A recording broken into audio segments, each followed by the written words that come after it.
कार्य करने का मंगलाचरण अलग होता है, अर्थ कार्य के लिए मंगलाचरण अलग होता है। तो मंगलाचरण प्रारंभ करते हैं, लिखते हैं, देखिए भागवत जी प्रथम स्कंद ज शब्द से प्रारंभ होकर के अंत शब्द जो होता है वो ज पर जाकर के समाप्त हो जाता है। 18,000 श्लोकों के बीच में ज शब्द से प्रारंभ करके और अंत में ज शब्द पर जाकर के भागवत की पुनरावृत्ति होती है।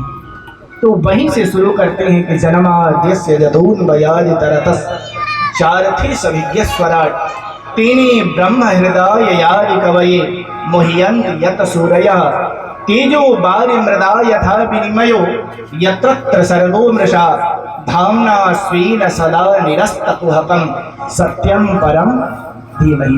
मंगलाचरण किया, भगवान को प्रणाम किया, प्रार्थना किया, इसे जिस अर्थ में आप समझ सकते हैं। कहते हैं अपने शब्द में कि जो प्रभु, जो भगवान विश्व की उत्पत्ति, पालन और संहार करने वाले हैं, जिनका आकाश आदि कार्यों में अन्वय, जन्मादयस्य यतोऽन्वयादि, अन्वय शब्द का प्रयोग हुआ है। अन्वय का अर्थ होता है संबंध। तो कहते हैं कि जो भगवान विश्व की उत्पत्ति, पालन और संहार करते हैं, जिनका आकाश आदि कार्यों में संबंध तो है, संबंध है, लेकिन संबंध रहते हुए भी उस संबंध से वो निर्लिप्त है। और अकार्य, आकाश रूपी कार्य और पुष्प रूपी अकार्य, जिसका कोई कारण न हो, उस कार्य में भगवान का संबंध नहीं है, नहीं होकर के भी भगवान का संबंध उसमें है। ये है उस प्रभु को मैं, जो प्रभु सर्वशक्तिमान है, सर्वज्ञ है तथा प्रकाश स्वरूप है, जिन्होंने संकल्प मात्र से सारी सृष्टि का निर्माण किया। ब्रह्मादि सृष्टि का निर्माण करके ब्रह्मा जी को रचा, जिन्होंने, ऐसे भगवान को हम लोग नमस्कार करते हैं, प्रणाम करते हैं, उनके शरण में जाते हैं, श्री कृष्ण का हम ध्यान करते हैं। वैसे देखिए श्लोक में किसी भगवान का नाम नहीं दिया गया है। अब भक्त अपने अनुसार, भक्त जो होते हैं, जिस भगवान को मानते हैं, वो अपनी तरह से भगवान को समझ लेते हैं। हम अगर कृष्ण को मानते हैं तो हमने सोच लिया कि भगवान कृष्ण की प्रार्थना है, और कोई इसमें भगवान शिव को मानता है तो भगवान शिव को मानता है, तो वो समझ गया कि भगवान शिव की प्रार्थना है। इसलिए कहा गया है कि वहां भी कहा गया है कि तापत्रय विनाशाय श्री कृष्णाय वयं नमः। वहां खोल के कहा गया है कि कृष्ण को मैं, हम लोग कृष्ण को प्रणाम करते हैं, लेकिन यहाँ खोला नहीं गया है कि धाम्ना स्वेन सदा निरस्तकुहकं सत्यम परम धीमहि। वो ब्रह्म जो सत्य स्वरूप है, जो शांत स्वरूप है, उस ब्रह्म का हम ध्यान करते हैं, उस ब्रह्म का हम पूजन करते हैं। ऐसा प्रार्थना किया। इसमें भक्ति लक्षण का निरूपण किया गया। कहते हैं कि जिस भागवत महापुराण से भगवान कृष्ण के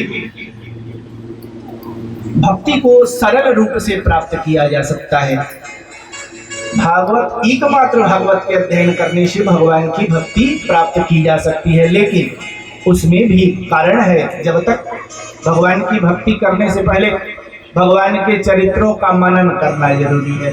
जब तक वो हमारे हृदय में वास नहीं करेंगे, हमारे हृदय में धर्म का उद्गार नहीं होगा, धर्म की उत्पत्ति नहीं होगी, तब तक भगवान हमारे हृदय में निवास नहीं करेंगे। तो इस तरह कहते हैं कि ये भागवत जो है, सर्वे वेद इतिहासानां सारम सारम समुद्रतम, ये सभी वेद इतिहासों का सारभूत है, और इसे एकमात्र मनन कर लेने से, चिंतन कर लेने से भगवान की भक्ति सहज में हमें प्राप्त हो जाती है। ऐसा हमारे शास्त्रकारों ने कहा।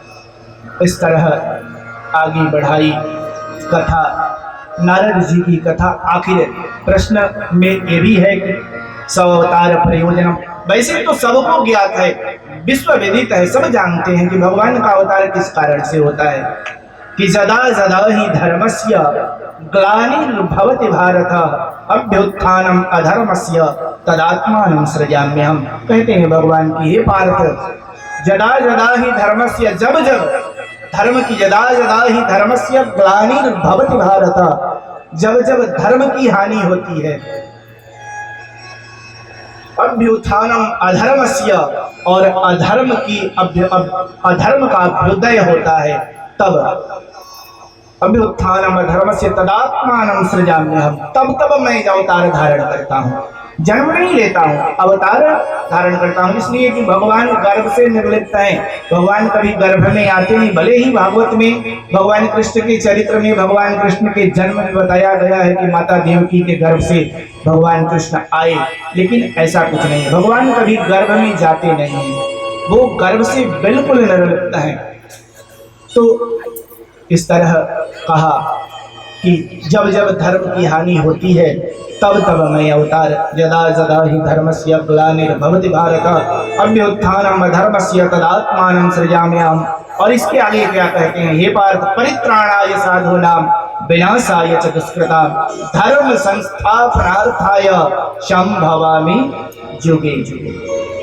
ऐसा भगवान कहते हैं, भगवान कृष्ण पार्थ से, अर्जुन से, कि जब जब, और यही बात मानस में तुलसी बाबा भी कहते हैं कि जब जब हुई धर्म की हानि, बाढ़े असुर अधमाभिमानी, तब तब प्रभु धरि विविध शरीरा, अहरह कृपा निधि सज्जन पीड़ा।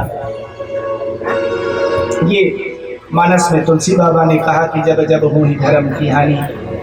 और इसके बाद क्या कहते हैं तुलसी बाबा की, विप्रधेनु सुर संतहिता लिंग मनुजय अवतार, निज इच्छा निर्मित तनो माया गुण गोपाल। कहते हैं तुलसी बाबा की, विप्रधेनु सुर संतहिता, ब्राह्मणों की रक्षा के लिए, काय की रक्षा के लिए, विप्रधेनु देवताओं की, सुर संतहिता देवताओं की रक्षा के लिए और संतों की रक्षा के लिए मैं बार बार इस पृथ्वी पर अवतार धारण करता हूँ। भगवान ने अर्जुन को उपदेशित किया, मानस में तुलसी बाबा ने अपने शब्दों में लिखा, गीताकार हमारे अपने शब्दों में वर्णन करते हैं और भागवताकार अपने शब्दों में उसी शब्द का वर्णन करते हैं। तो वही कहते हैं कि जब यही तो अवतार का प्रयोजन है, अवतार लेने का प्रयोजन एक चार ही कार्य हैं, चार कार्य के लिए कि विप्रधेनु सुर संत हिता, ये चार कार्य हुए भगवान के। इन चार कार्यों के लिए भगवान अवतार धारण करते हैं। इस तरह सूत जी बताना प्रारंभ किया कि यही तो भगवान की अवतार का प्रयोजन है। इसके बाद आगे की बताते हैं कि कृष्ण भक्ति परम श्रेय शास्त्र सारश्च सैव ही प्रयोजनम सतो रक्षा कर्मम सृष्ट्यादि लक्षणम अवतारा संख्या धर्मो भगवती स्थिता चतुर्वर्णपत्र शिष्य तृतीय सुतरम कृति। हे सौनक जी, 6 प्रश्नों को सुनकर के बड़े प्रश्न हुए और कहा कि ये संसार में, कहते हैं सुत जी कि संसार में श्रेय का प्रश्न में था ना, कि सबसे पहले प्रश्न क्या था कि किम श्रेय, श्रेय क्या है, किम श्रेय। तब दूसरा है शास्त्र सार क्या है, शास्त्रों का सार संग्रह क्या है। और इसके बाद अवतार का प्रयोजन क्या है, जो मैंने बताया कि अवतार का प्रयोजन तो वो है, लेकिन श्रेय क्या है, श्रेय और प्रिय। जैसे देखिए साधारण सी भाषा में समझिए, श्रेय, अगर हमें कहीं यात्रा करनी है, कहीं हम दूर यात्रा पर निकलते हैं तो क्या करते हैं, घर से कुछ बना करके रास्ते के लिए लेके जाते हैं कि भाई कहीं हमें अगर भूख लग जाए, प्यास लग जाए तो इसको खा करके अपना प्यास और भूख शांत कर लेंगे। ये यात्रा का श्रेय है। लेकिन हम जीवों का सबसे बड़ा श्रेय क्या है, कृष्ण प्राप्ति कर्म शाश्वत, भगवान को प्राप्त करना। तो भगवान को प्राप्त करने के लिए धर्म का पालन करना होता है, और जब तक हम धर्म का पालन नहीं करेंगे, धर्म के मार्ग पर नहीं चलेंगे, तब तक हमें श्रेय की प्राप्ति, भगवान की प्राप्ति, अगर श्रेय प्राप्त कर लेते हैं तो भगवान हमें प्राप्त हो जाते हैं। यही तो श्रेय है, भगवत प्राप्ति ही सबसे बड़ी श्रेय है। वही कहते हैं कि संसार में जीवों के श्रेय का मुख्य साधन है, समस्त शास्त्रों का सार भी यही है कि मनुष्यों को भगवान कृष्ण में निश्चल भक्ति की प्राप्ति हो। यही 4 प्रश्नों का उत्तर हो जाता है। शास्त्र का सार भी यही है। शास्त्र का सार क्या है? कल मैंने बताया था ना कि अनंत शास्त्रा बहुलाश्च विद्या अल्पश्च कालो बहुविघ्नता च यत सारभूतम तदुपासनीय। कल मैंने बताया था कि शास्त्र का सार तो यही है कि अनंत शास्त्र, शास्त्रों की संख्या की कमी नहीं है। बहुलाश्च विद्या, विद्या भी कम नहीं है। कहा गया है कि जीवन समाप्त हो जाए लेकिन विद्या कभी समाप्त नहीं होती है। मरते तक आदमी पढ़ता है, ज्ञान अर्जन करता है, अगर कोई अर्जन करने वाला हो तो अनंत शास्त्रा बहुलाश्च विद्या अल्पश्च कालो बहुविघ्नता च। लेकिन इनमें अनंत शास्त्र हैं, बहुत शास्त्र हैं, बहुत विद्या हैं, लेकिन हम इस धरती पर बहुत अल्पश्च कालो, बहुत अल्प समय लेकर के आए हैं। उस अल्प समय में भी देखिए आयु कितनी है। औसतन कलयुग में एक मनुष्य की आयु 100 वर्ष मानी जाती है। तो 100 वर्ष की आयु में क्या होता है, 50 वर्ष हम सो करके बिता देते हैं। रात्रि को सोते हैं तो आधा उम्र चला गया, बचा 50। और 50 में क्या करते हैं, पुत्र कलत्र इन माया के मकड़ जाल में फंस जाते हैं, फंस करके उलझ जाते हैं और उसमें से निकलने का कोई साधन नहीं मिलता है। और एक और कमी है कि हम उद्योग करना, निकलने का उद्योग करना नहीं चाहते हैं। नहीं तो 50 वर्ष के बाद 51 से शुरू हो जाता है वन शब्द, 51 से 50 तक वन शब्द का प्रयोग नहीं आता है। लेकिन 51 जैसे ही कहिएगा तो उसको संधि कीजिएगा तो अब यहीं से बन जाने का कार्यक्रम प्रारंभ हो जाता है। लेकिन आज वैसे न लोग हैं और न उस तरह की व्यवस्था है कि कोई वन में जाकर के शांत पूर्वक, हर जगह अनाचार है, अत्याचार है। इसलिए कोई आज के जमाने में वन में बहुत कम लोग, या वन है ही नहीं, बहुत कम है, और वहाँ कोई तपस्या करने, पूजा करने, भगवान को प्राप्त करने के लिए जाता नहीं है। कुछ संत हैं, अगर ऐसे नहीं होते तो ये हमारी जो धरती है ये चलती नहीं। इसलिए कि 7 स्तंभ कहे गए हैं, धरती के 7 स्तंभ हैं। उस 7 स्तंभों पर धरती खड़ी है। वो 7 स्तंभ क्या हैं? गोभीर विप्रैश्च वेदैश्च, गाय, गोभीर विप्रैश्च ब्राह्मण, वेदैश्च वेद, गो ब्राह्मण वेद, गोभीर विप्रैश्च वेदैश्च, सतीभिः सत्यवादिभिः। 5 हुआ, सती और सत्यवादी पुरुष, सती नारी और सत्यवादी पुरुष। गोभीर विप्रैश्च वेदैश्च सतीभिः सत्यवादिभिः अलुब्धैः दानशीलैश्च सप्तभिर्धारयते मही। ये 7 स्तंभ पर हमारी धरती खड़ी है। अगर कहीं इसमें से एक भी स्तंभ टूट जाए तो हमारी धरती एक जगह स्थिर नहीं रह पाती। तो ऐसे लोग हैं, संत हैं, अभी सती नारियां हैं, वैसे ब्राह्मण भी हैं, जो सत्यवादी पुरुष भी हैं, तभी जाकर के हमारी धरती अपने कील पर खड़ी है। अगर ये नहीं होता तो धरती कील पर खड़ी नहीं होती। ऐसे 7 स्तंभ हैं, 7 स्तंभ हैं कहीं न कहीं। तो वही कहते हैं कि सबसे शास्त्र का सार भी यही है और श्रेय का मुख्य साधन यही है कि भगवान की भक्ति हमें प्राप्त हो जाए। इससे बड़ी कोई बात। वैसे तो कहते हैं कि संसार में धर्म का प्रयोजन मोक्ष है। धर्म का प्रश्न में धर्म शब्द का आया है ना, किम कर्मम किवतार धर्मम कम शरणम गतम्। तो धर्म का मुख्य प्रयोजन है मोक्ष। किस तरह? धर्म का आज के जमाने में धर्म का अर्थ हो गया है अर्थोपार्जन। मोक्ष की कामना नहीं रह गई है। अत्यधिक धर्म के आधार पर, धर्म को साथ लेकर के अत्यधिक धन का अर्जन किया जाए, लेकिन इसका सिद्धांत ये नहीं है। धर्म का सिद्धांत है मोक्ष की प्राप्ति, भगवान की शाश्वत भक्ति की प्राप्ति, उनके चरणार बिंदु की प्राप्ति। ये है भक्ति का, धर्म का प्रयोजन। लेकिन आज वो अर्थ प्रयोजन रह गया है, मोक्ष प्रयोजन नहीं रह गया है। लेकिन कहते हैं कि ठीक है, धर्म से अगर अर्थ के संग्रह करते हैं, सूत जी बताते हैं शौनकादि ऋषियों को कि देखिए, अगर कोई व्यक्ति धर्म से अर्थ प्रयोजन करता है, अर्थ संग्रह करता है, तो उस संग्रह का भी अर्थ भोग नहीं है।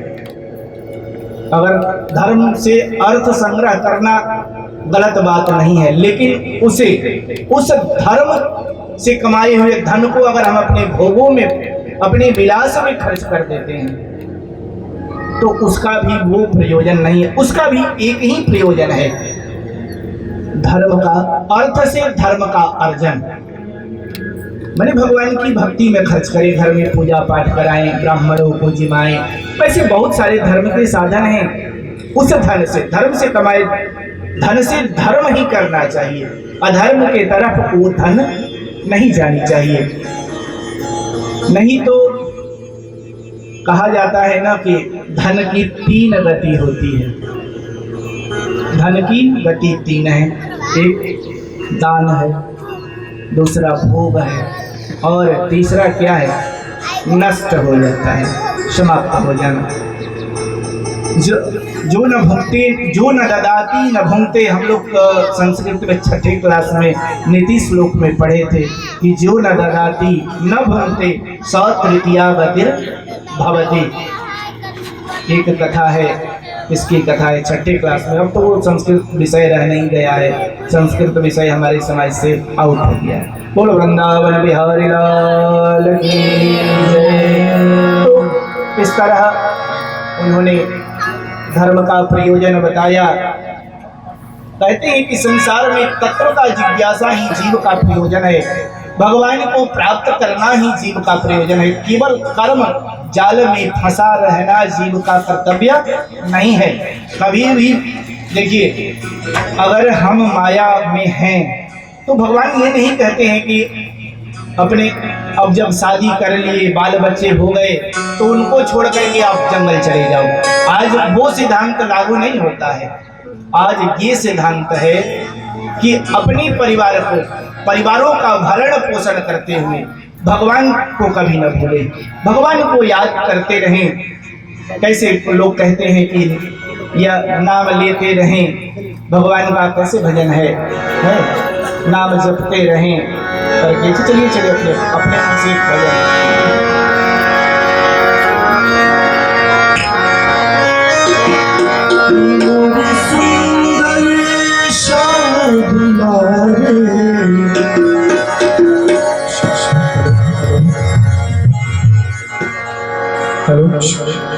मोरी सुंदर शाम दुलारी, आँखों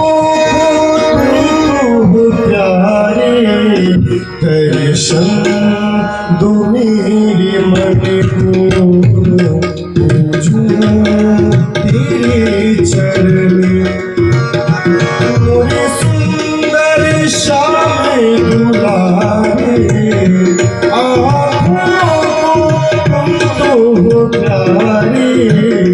दर्शन दो मेरे मन को, पूजूं तेरे चरण को, दर्शन दो मेरे मन को।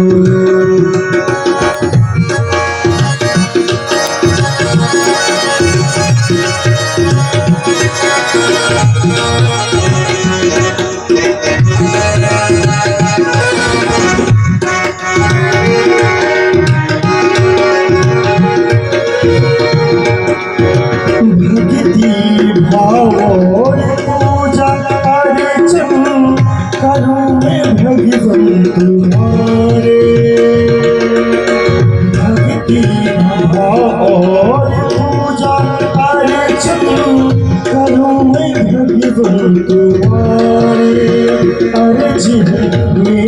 विनती सुन लो, आओ मेरे द्वारे। तड़पत मन को मेरे नयन को, तड़पत है जीवन। नैनो तुमको प्यारे, मोरे सुंदर श्याम दुलारे। दर्शन दो मेरे मन को, पूजूं तेरे चरण को।